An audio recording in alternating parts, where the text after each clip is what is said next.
Devina Bhalla, thank you for coming on the podcast. Thank you for having me. Episode number 61. I think we can maybe start out with what it's been like your first year here at Gilman as a Penn Fellow, and maybe for some people who aren't familiar with the Penn Fellowship, if you can just talk about like what that experience has been like so far. Have you guys even done a weekend yet, or no? No, that's this weekend. That's this weekend? Yeah, that's this weekend. Okay, is that at Penn? Mm-hmm. Oh, nice. That's awesome. Yeah.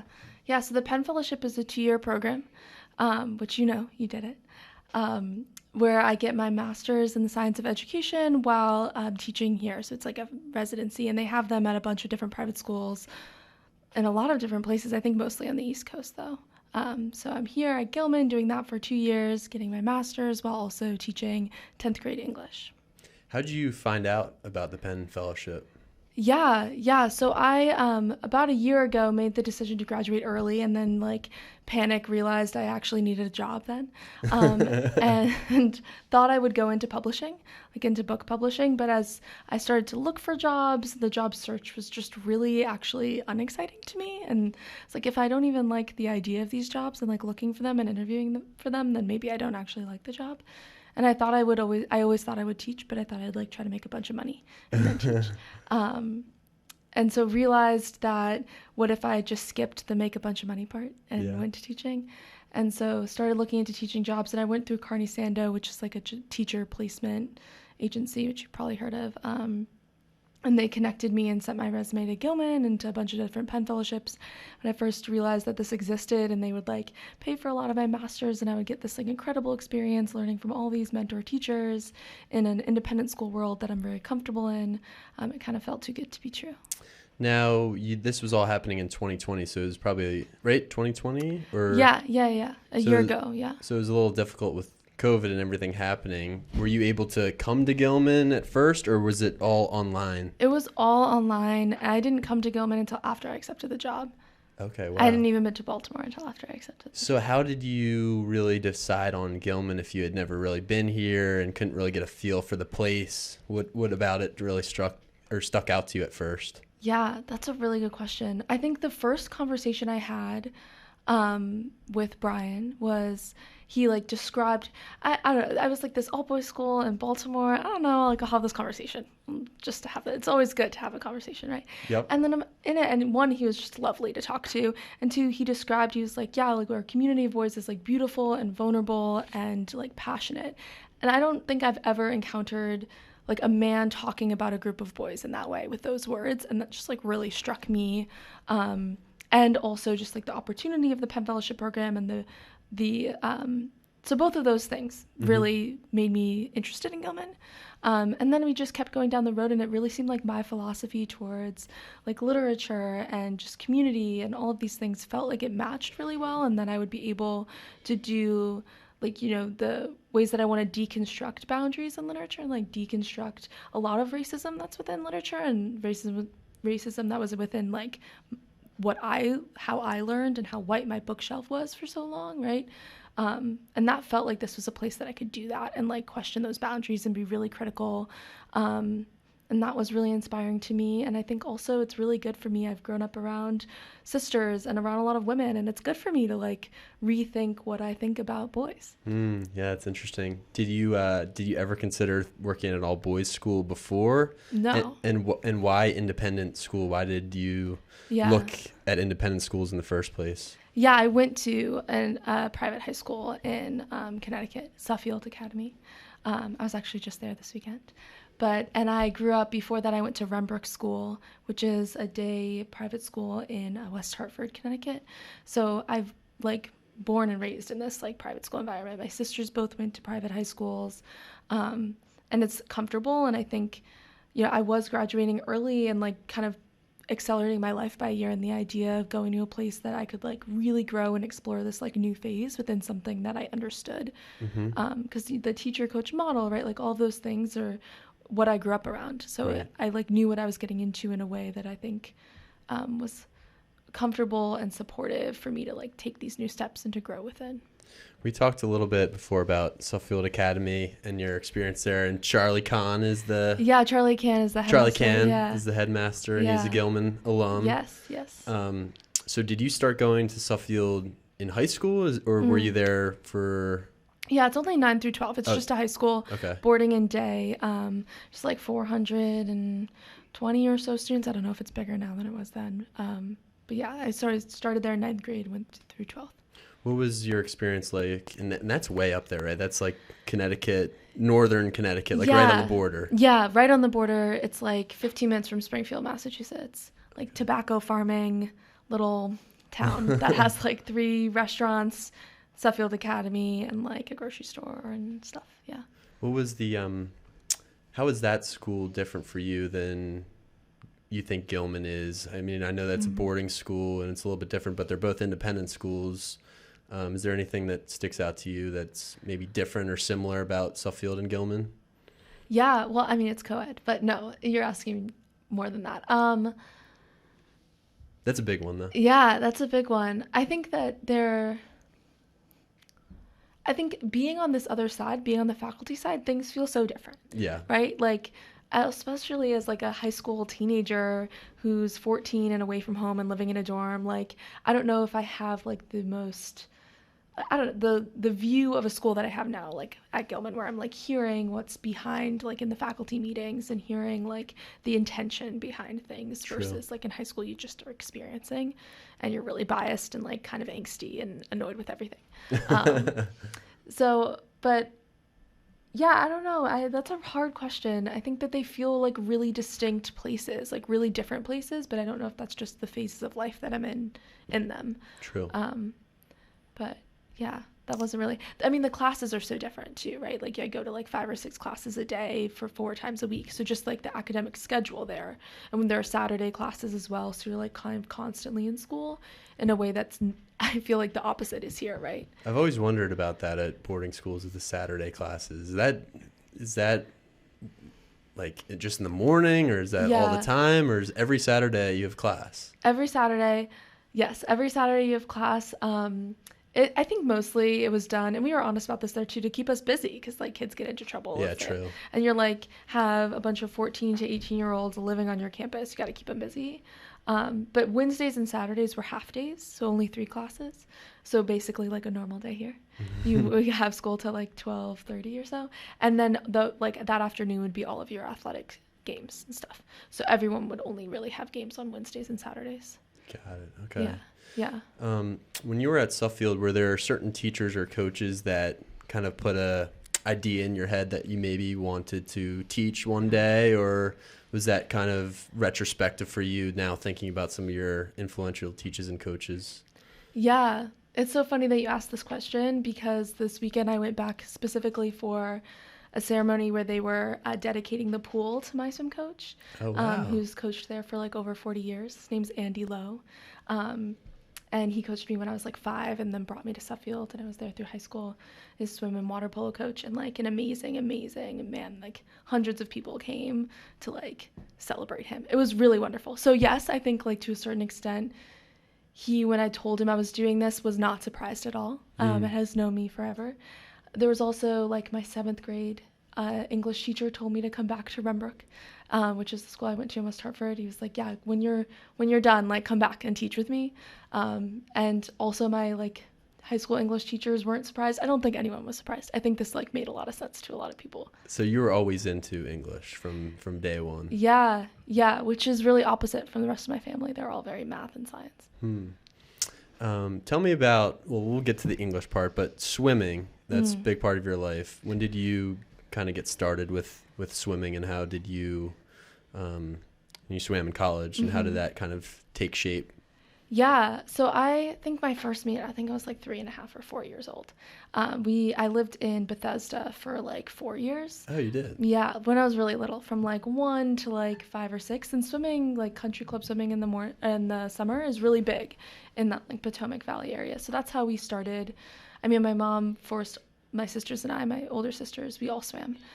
She grew up in Florida and like watched, this is kind of morbid, but like had like watched a lot of people drown, and like like people that never learned how to swim, so it felt really important to her that we all knew how to swim, but I don't think she knew what she was getting herself into as like put us in swim team. Like countless and countless of hours later, she's like, geez, like I just wanted you to know how to swim. But So it was just a life skill at first. At first, yeah. But so I started swimming when I was really young. I we moved up to Connecticut when I was about 5 and joined a club swim team there. And I was mostly going because my older sisters were going. And that was the first practice where Andy Lowe coached me and was like, geez, I had a 5-year-old in my lane today. But so I started there. I quit for a year when I was 8 or 9 because my sisters quit and my mom wasn't going to take just me.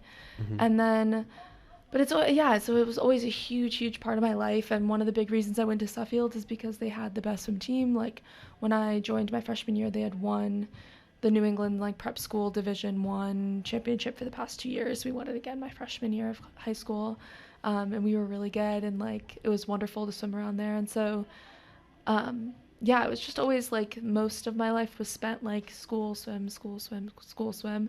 I think when I got to Tufts and realized that could be different and I didn't love the team there, then I was like, oh wait, there's so much else I want to do. And so that's when I quit after my freshman year. That's usually what happens is college just takes it to the nth degree and there are so many other things going on. And yeah, it's I want to be on the newspaper. I want to be a writing tutor. I want to do all these other things that are facets of my passion that I haven't gotten to explore. Yeah. So this coach that you're talking about, Andy Lowe, what was it about him that made him such a legendary swim coach, and how did he influence you? Yeah, I could send you the link to my speech I gave about him on Saturday. Oh, wow. Yeah. There's too much to say.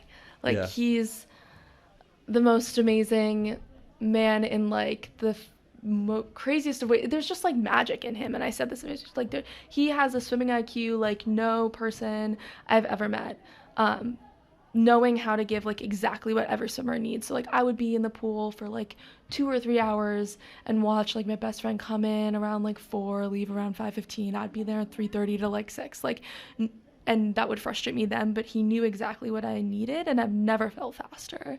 And it would have sometimes the most insane sets, and you're what is this even doing? And then it always worked. Or telling you to swim this event, and you're why am I swimming this event? And then the points always were my favorite. He was always giving you what you need, not necessarily what you wanted. And also so funny. This man told me when I was 8 and I quit for a year and I came back and I'm 9, and he looked at me and he was you would have been so fast if you never quit. It was just funny moments like that he's just honest and sweet but not sweet. I don't know, this doesn't make any sense. There's too many things to say about him. Yeah. What is his background in swimming? How did he become so wise as a coach? Yeah, well, he went to Loomis Chaffee, which is in Connecticut, in Windsor. He also went to Stanford and swam there. So okay, so that's big time swimming. Yeah, he was a big swimmer. He swam himself, and I'm pretty sure he played water polo himself, but now I'm doubting it. So I don't know why I'm doubting that. Okay, I just should know this, but So he had a huge impact on you as a swimmer in high school. Yeah, he was also my advisor, and I've known him forever. Did he teach there too? Or Yeah, he did teach. And at Suffield, he taught and advised and coached similar to how things go around here. Oh, cool. Yeah. Awesome. All right, well, swimming, huge part of your life, and then English. Obviously, you've always loved books, and you've had some great English teachers.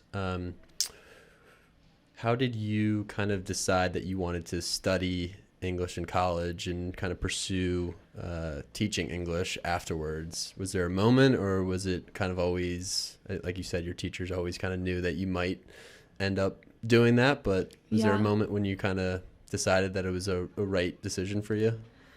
Yeah, I mean, I was always going to major in English. That was just never a question for me. The question would be what was I going to double major? What would my other thing be? So that was, I don't know. It was always that I loved language and loved peeling back the layers. How you have these words on a page, literally inks, black marks that have meaning to us. And then you can slowly pull them back and see all of these other things. And I loved that process, and I loved the ideas of that. And always, I think there's something really special about having a book taught to you. Something I am already missing as I'm out of school. Having somebody else walk you through that process and peel back those layers for you and with you. And so the idea of doing that in college and having all these classes with all these different books where someone would I was never going to give that up. I also majored in sociology, and so that was more of like a decision versus the English was like it was gonna happen. Why sociology? Where did that interest come from? Yeah, I just took a social class my first semester, and similarly felt like it was peeling back layers, but not in like literature, but in like the world around you, right? Like Mm-hmm. all of like in society and things that I hadn't been critical about that like I wanted to be, and giving me like tools and language to talk about that. And I did a lot of like research method stuff there, so I got to learn like how to collect different types of data and like use them to talk about people, which was cool, and to like put into conversation as because there's something about books that books want to speak to human behavior in a similar way that sociology does. They're just like different sides of that. What was the first social class about? Like, what was the subject that fascinated you so much? Yeah, it was family and intimate relations. So it was like very personal too, right? It was Wow, like yeah. thinking about my own family, and like my family's a little funny. My father's Indian, my mother's Caucasian. She's a white lady with blonde hair, blue eyes, right? Like completely different from Florida, completely different family situations, but also so it's a thinking about my family I think was really fun, and then thinking about other families and fathers and ideas of fatherhood and motherhood, and I don't know, felt That's pretty cool. captivating. That's way more immediate than I would have expected. I would have thought it was like, right. Cool. Yeah, I mean they hook you with something like that, and now I'm like 12 social classes later, like Yeah. geez, I guess we're doing this. How about English classes in college? What were some of your favorite classes that you took? That's a good question. That's hard. It's a hard question. Yeah, it is. It's really hard. It's like I was doing an interview actually for the Penn Fellowship. Okay. And it was what's the school in New York City? Like Trinity or Riverdale? Riverdale. And it was my interview. Yeah. And everything was going well with Riverdale until the last question they asked me, which is funny because I do this whole podcast with the book recommendations, Yeah. and I read all, like, I'm similar to you, obsessed with books, reading all the time. And the guy was like, what's your favorite book? And that was the interview question. And usually, I mean, that'd be easy, but I kind of like choked. I was like I'm reading this, and like I love this book, and Yeah. I think that's what did me in. Like that's when I doubt they based it all on that question. would cross me off the list there. I don't believe that, but I think so. I think I asked him actually. I was like, what could I have done better in this interview? And he was like, you kind of, that book question really really screwed you up. well, now you'll never screw it up again. It's like ingrained in your memory. Favorite class? I took this class. I would like at Tufts, the English major, you have to take like 2 pre-1860 literature classes, and I took one called, I think it was like Art and Illusion or something like that, and it was like the Age of Enlightenment, but like all about like illusion and like kind of like Reason. No, it was called the Age of Unreason. That's what it was. The Age of Unreason. So it was like within this period where you have all these like scientific discoveries, and that's what's going on in the world, right? And then it was like, well, like look at all of this like chaos within this literature. And we read this one shorter story called Fantomina, which is one of my all-time favorite stories now. What's it called? Fantomina. Okay.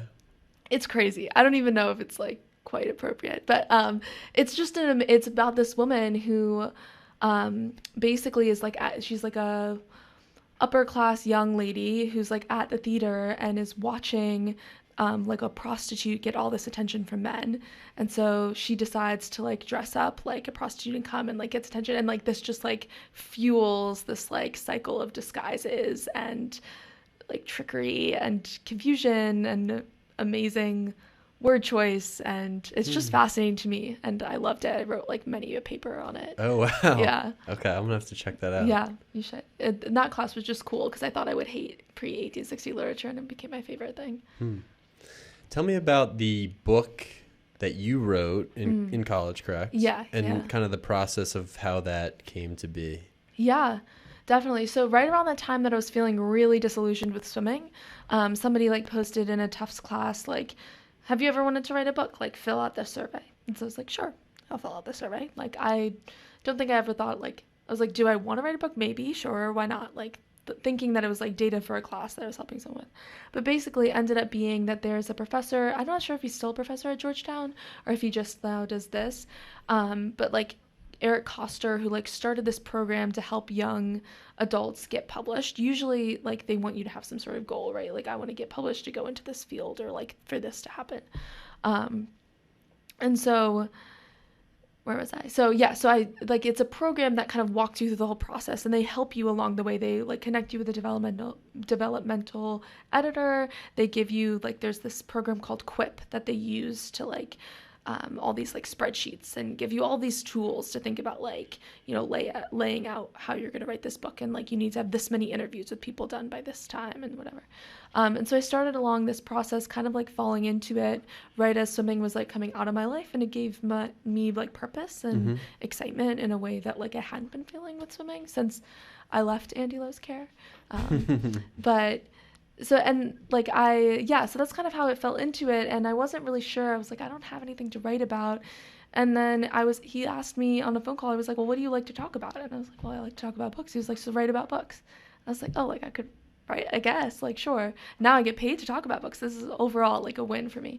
But yeah, so, and then I just started thinking about really those layers that I was talking about, like peeling back those layers, but also like the physical layers that like this paper bound thing can fall into my hands, and I can want to like devote my life to like talking about this. Like, what is it about these like physical paper with like black marks on it that we've decided mean things? Like, what is it about that feels so powerful to so many people? And so that was kind of, as I started to think about that, then I like interviewed people like rare book dealers and librarians and just like bookstore owners and all these different people that like spend their lives with books, and that like kind of created this project that I like went through this process with them.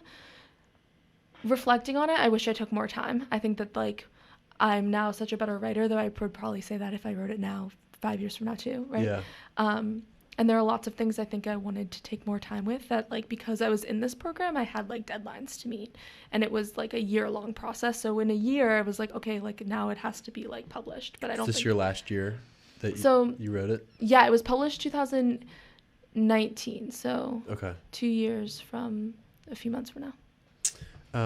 What did you learn from all of your interviews and your conversations with librarians and authors, and like what are some of the things that they told you that like enlightened you on this process of book creation? Yeah, I think one of the main things that I got to was just like the art form that a book is. I think that we treat it slightly differently from a painting, but I think that there's like such art in all of the process behind a book, and to create that art, so many hands have to touch it, right? By the time I'm holding a book, there's like so many people that have put so much into that like physical object, into the words behind it, like that books pass through all of these hands, and then I read it and I give it to you and you read it, and then it passes through. So like they can have all of this influence in, I think, like a physical and mental way that like, I don't know, that was fun to try to capture. That's basically what I was like, looking at the people and the process and like the passion behind these things. The passion, the intention of like the cover and the layout, the fonts, the structure, all of that. Yeah.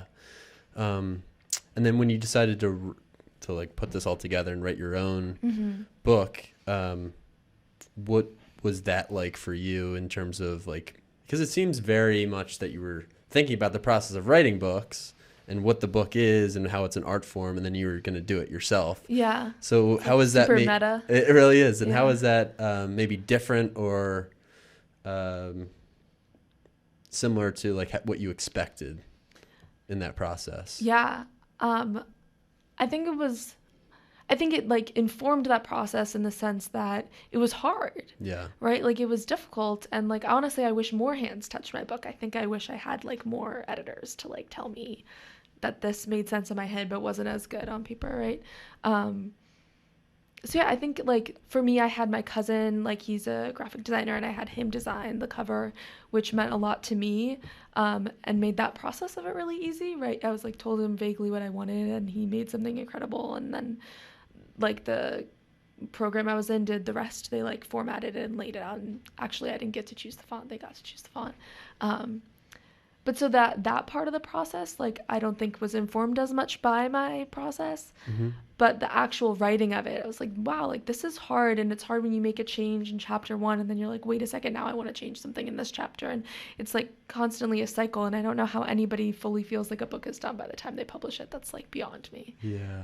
So you wrote this, you published it, and then how were you able to like market it or sell it or I did like, a terrible spread job. the word? Absolutely terrible job doing that. Partially because this was like 2 months before COVID and I had a lot of plans and then they like got blown up. So I would like, there's one bookstore that I talk about a lot that's a used bookstore in Gloucester called Dogtown Books. That's my favorite used bookstore. Spent a lot of hours in there and I love it and I write a lot about it. One chapter is like kind of devoted to it. And I was going to like do a reading there and like talk about it and like maybe that was going to be one way that I marketed it. That like a lot of these things got kind of thrown out the window. Yeah, that's tough. And then I think with little distance, right, it got to like 6 or 8 months past and I looked back and I was like, like there were so many things I wanted to change that I almost felt, and I still feel like almost a little bit embarrassed. I'm like, can't believe all these people are reading this, like it kind of sucks in these ways. And so I definitely think that like if I were to want to do like go through that process again, I would want a second edition before like I gave it to anybody else. Gotcha. Okay. But I also think I'm being hard on myself. I don't know. Yeah. Both. Well, I feel like you said, that's always going to happen, I think, when you look back on a piece of art. But what do you think it is about the book itself that's like timeless, that can't be like people talk about audiobooks and people talk about ebooks and all those things. I've tried those out, but there's something about the book that is, like you said, and like you worked on, timeless. Yeah. What do you think it is that can't be replicated in any way? Right. That's such a like big question, and I do try to answer it to some extent, but I think it's also just a feeling. Like I don't think it's ironically something you can put into words in a book, right? Like I think that there's something about holding like this paper and like physically feeling it diminish in your hands, right? Like when you're reading an online article or listening to something, you're not feeling your way through it. Like there's a tactile element to turning pages and slowly feeling like the story diminish and it becoming like closer to you. And it also devotes all of, like you have to have all of your attention, right? Like there's something about reading that is different from other things that you can like do as a hobby because you can't necessarily read something and be like multitasking. Whereas sometimes I find like even when I'm like trying to read on an iPad or something, like something comes in and I get distracted like very easily versus like when you're reading a book, it's like there's no screen, there's no notification, there's like you're just you and like feeling these pages, like holding them and like moving through the story literally. That's so true, and I think that's why for a lot of people it's hard to read because you've got, you know, your phone distraction, things buzzing, and just our minds in the world today aren't used to just sitting down with something and like putting all attention on that without multitasking. Yeah. And then for my senior elective right now, I've been reading this book, When Breath Becomes Air. Have you read that? I don't think so. But I can't put it down. It's really good. And I want to bring it into my class, but I didn't order it for everyone at the beginning of the year because I'm just discovering it now. I'm just reading it now. And I was thinking, I found the PDF online. It's like 200 pages. Like, can we read it in class? And I was thinking, looking at the screen, trying to read this book, it's just not going to be the same. Yeah. It's not the same. I hate reading on computers, right? Like the iPad makes it so much easier. I think a lot of college, I read so many PDFs on your computer and you're like scrolling through and it's just tiring in a way that like paper isn't. And tiring for your eyes, I think, in a way that paper isn't. But there's, I don't know. And I think that the fact that it lives, like the book lives, like you put it down and it's still like there versus like you like quit out of the screen and it's no longer there. Yeah. Also, there's something about that I like. That's true. How about audiobooks? Do you ever listen to audiobooks, or are you anti-audiobook as well? The problem with audiobooks is that like inflection is different depending on who's reading it, right? That I don't mind an audiobook. I don't really listen to a lot. Like I listen to stuff in the car, but other than that, I don't like wear headphones around all that often. Like I like to be present in lots of ways. So I don't have that many opportunities in my life where I'm reading an audiobook. But two, I think that there's something about like somebody else reading it. It's then not my internal voice reading it that makes it different. Yeah. And I don't really know how else to explain that. No, that's good. That's interesting. I haven't heard that point made too much, but. Because when like I'm reading something, like it sounds different to me in my head in like, we're reading the same words, so it really doesn't sound that different, but like it sounds different to me. Yeah. Well, it's your tone. It's the way that you interpret it. Yeah. The rhythm in which I would read it. Yeah. All right. Well, that's interesting. How about your teaching so far and coming to Gilman and kind of being put into the classroom for the first time? I remember my first year, and I've told you a little bit about this, but it was definitely super hard and difficult. And I would, looking back at it, kind of like you look back at some of the pieces of your book project and was like, maybe I shouldn't have done that or tried that out, but you kind of have to. And you have a mentor and an amazing mentor. Beth Knapp. She's awesome. And she watches your classes. Such a blessing. Do you watch all of her classes too? I have so far. Yeah. Okay. Well, all of her 10th grade classes, all the class we teach the same of, but I haven't been to her seniors yet. What is the experience just been like so far in the classroom and as a mentee and kind of learning this new skill? Yeah. I mean, it's been humbling for sure. I think it's like, again, like peeled back, like to go back to this metaphor for the third time, it's like peel back the layers of like, wow, my teachers were doing all of this. It gives me a lot more respect for them. Not that I didn't fully respect them before. I think one thing that's been really cool for me to watch is like how my brain can be doing two things at once, like, and how you're like thinking about the next thing you're going to say, the next activity you're going to do, how much time is left, but I'm also able to like listen to what someone's saying. I don't know if you feel that way in the classroom. Totally. But that has been cool.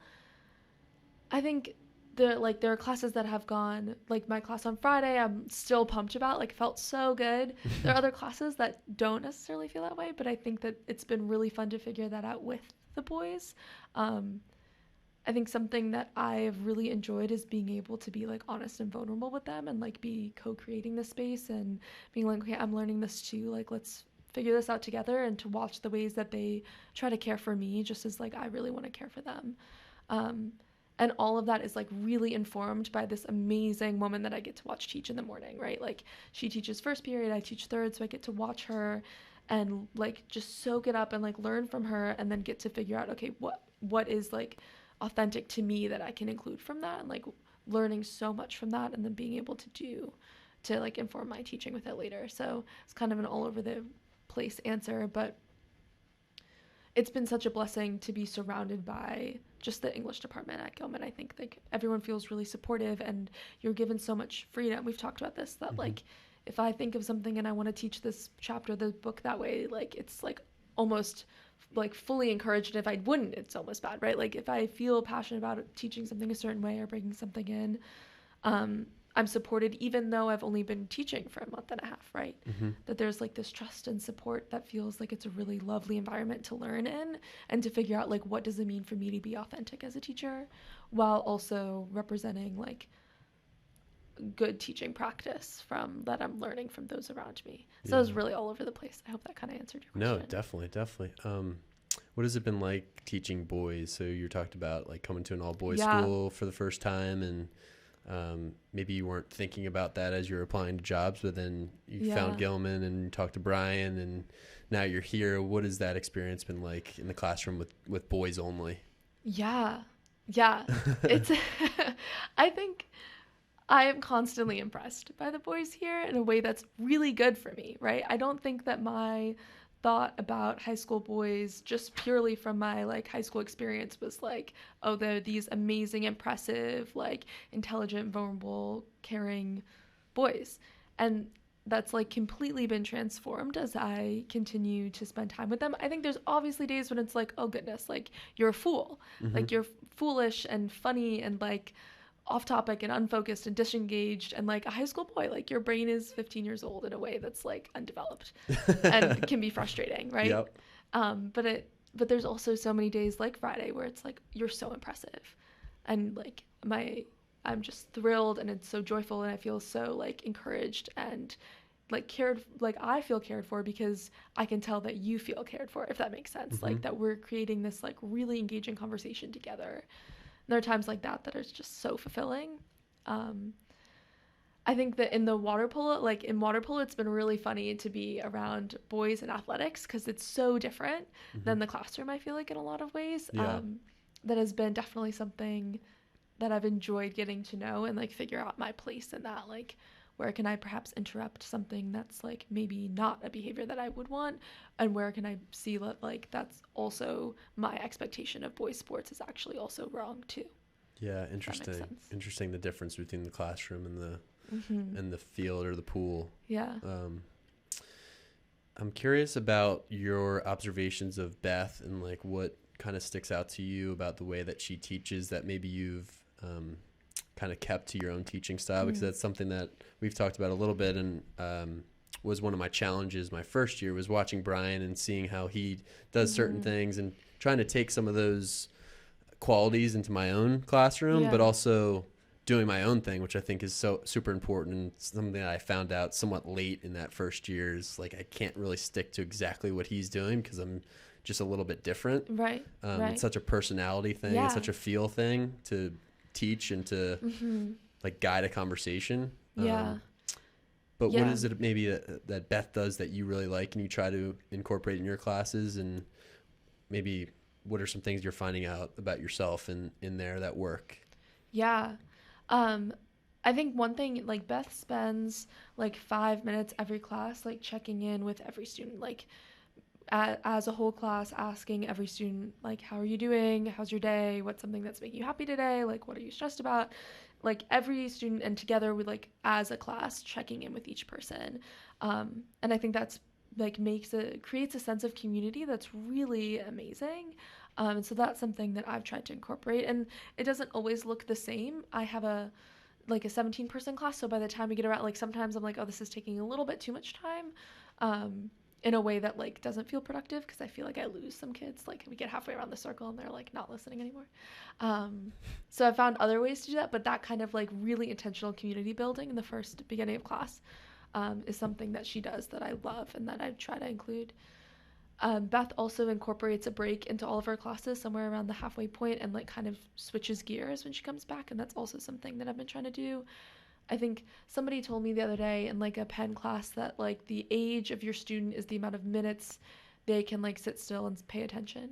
And so thinking about like those 15-minute marks, right? If I have 80 minutes, then I need to be thinking about around those 15 minutes, how am I going to switch stuff up?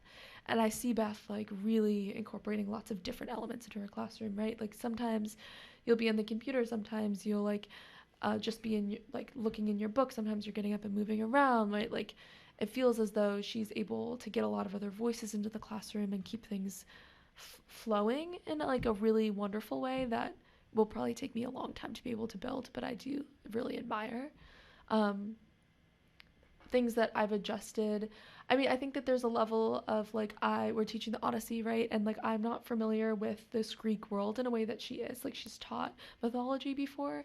And so I think that as a basis for, and that's more specific to right now, but there's a level of like confidence and comfort and discussion we can have, like she can have about that world that I'm not as comfortable with, that I don't know. And so I've had to be really vulnerable and say like, that's a really good question about like the history of this god. Like I have no idea. Yeah. Like, does anyone else know? Like Beth, do you know? Because she's usually in the classroom. Right. And so that's been really good for me. And I'm glad that I've started in a place where I can be like, that's a wonderful question. I have no idea. Like, let's learn together. I think that's so important too, is to just tell people when you don't know something. I just kind of feel like that has never gone poorly, like just being vulnerable in that way. It's like, I don't know the answer to that question. Let's look it up and let's figure it out. Right. I think everyone appreciates that. Yeah, and Beth does do that. I don't act like she doesn't. She definitely does that too and models that for me in a really lovely way as well. Yeah. Cool.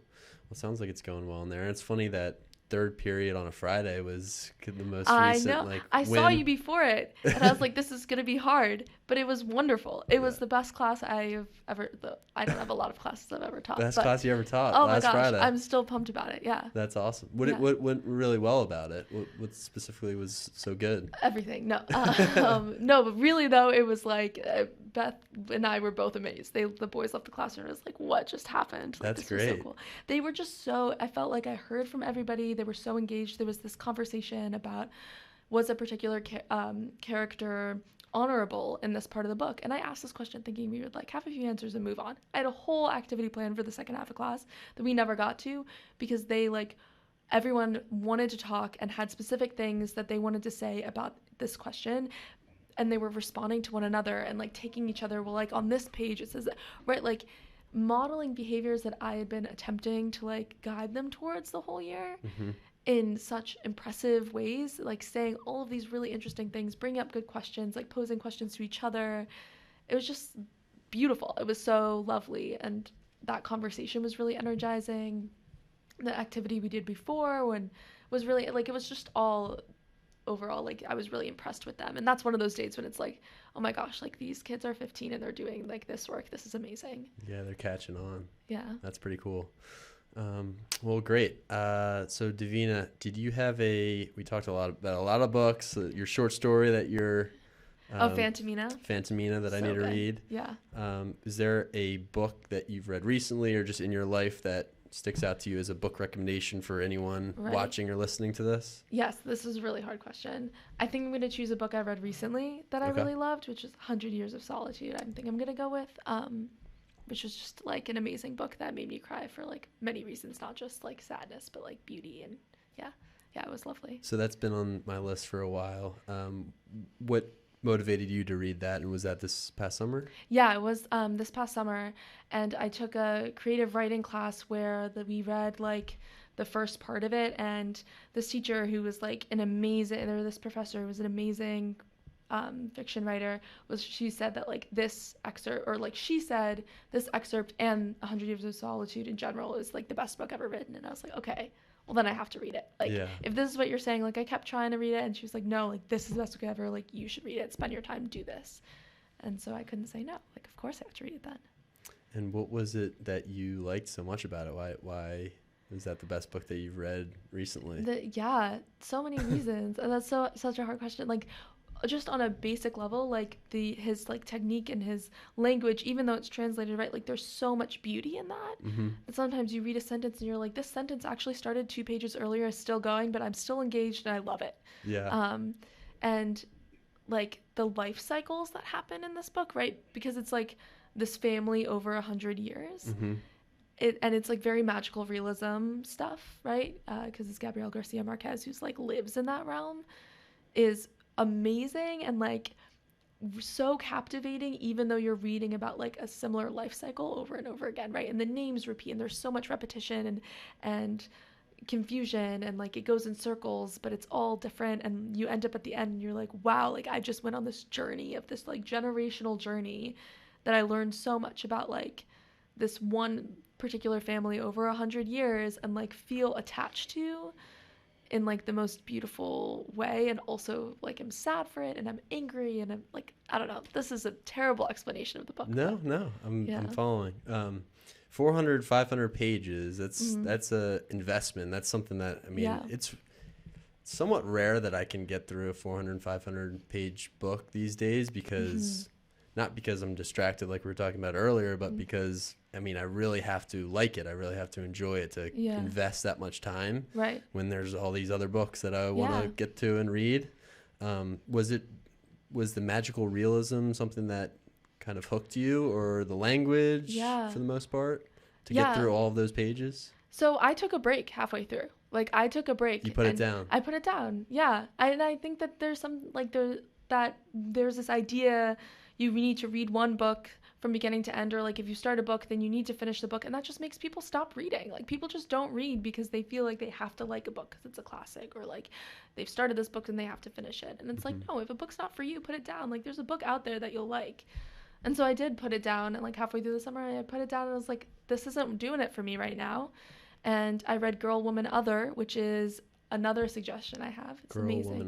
Girl, Woman, Other. Absolutely incredible book. Okay. And then I came back to it and fell in love with it. Wow. Yeah. Okay, that's good.